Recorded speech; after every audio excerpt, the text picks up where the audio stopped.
I hope अब तक तो तुम सबने कॉकरोच जनता पार्टी ज्वाइन कर ही ली होगी, मतलब करोगे भी क्यों नहीं। सीजेआई ने कॉकरोच जो बोल दिया, हर्ट हो गई होंगी ना फीलिंग्स। बट एक बात बताओ, क्या तुम्हें लगता है सही में चीजें इतनी सिंपल होती हैं ब्लैक एंड व्हाइट? इंटरनेट पे तो ऐसे दिखता है कि हाँ ये सिर्फ अच्छा और ये सिर्फ बुरा, बट रियलिटी में डिटेल्स होती हैं, फाइन कोर्स होता है, नीचे चीजें होती हैं जो पढ़नी होती है, समझनी होती है, जिन्हें समझने में सालों लग जाते हैं। देयर इज अ रीजन लोगों को पूरी की पूरी पीएचडी की डिग्री लगती है चीजों को समझने में, और तब भी उनकी प्रेडिक्शन गलत हो सकती है। But internet makes it feel like हाँ everything is black and white and बहुत simply you can understand everything. And वो करेगा भी, क्योंकि this is an trap of the algorithm. वो चाहते हैं कि तुम उनके प्लेटफॉर्म पे रहो, भले ही आउटरीच करके, भले ही गालियां देके, because that is the new currency. उससे एंगेजमेंट मिलता है उस ऐप को, उस क्रिएटर को। तो गाली देना भी किसी को तुम फेमस ही कर रहे हो indirectly. And obviously the other thing here is the bandwagon effect, क्योंकि इन्फॉर्मेशन ऐसे कास्केड करती है जब मिलियंस ऑफ लोग एक ही चीज करते हैं, तो हमारा ह्यूमन ब्रेन देखता है कि ये लोग शेयर कर रहे हैं, तो मे भी किसी ने तो पढ़ा होगा, किसी ने तो रिसर्च करी होगी, तो मैं भी शेयर कर देता हूं।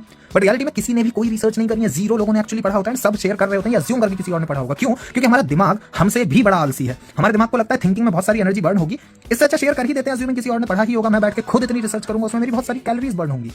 और रियलिटी में शेयर करने के बाद बस हमें अंदर से एक सुकून, सेटिस्फैक्शन मिल जाता है कि हाँ हमने कोई बड़ा काम करा, किसी रेवोल्यूशन का पार्ट बने, बट एक्चुअली करा कुछ नहीं है। You did perfectly nothing. तो इसलिए एसी रूम वाला एक्टिविज्म छोड़ो, अपने रूम से बैठ के ट्वीट एंड डालना, इंस्टा पे स्टोरी रीपोस्ट करना छोड़ो, और एक्चुअली ग्राउंड लेवल पे आके देश के लिए कुछ कर सकते हो तो वो करो। देश का सिविक सेंस सुधारने में, देश की हालत सुधारने में, बच्चों को एजुकेशन देने में कुछ कर सकते हो तो वो करो। रूम से बाहर निकलो, क्योंकि भगत सिंह ने भी कहा था कि इंकलाब की तलवार विचारों की सांड पर तेज होती है, बम और पिस्तौल से कोई क्रांति नहीं आती। बाकी let me know what is your take on this, comment जो तुम सोचते हो, एंड फॉलो फॉर मोर।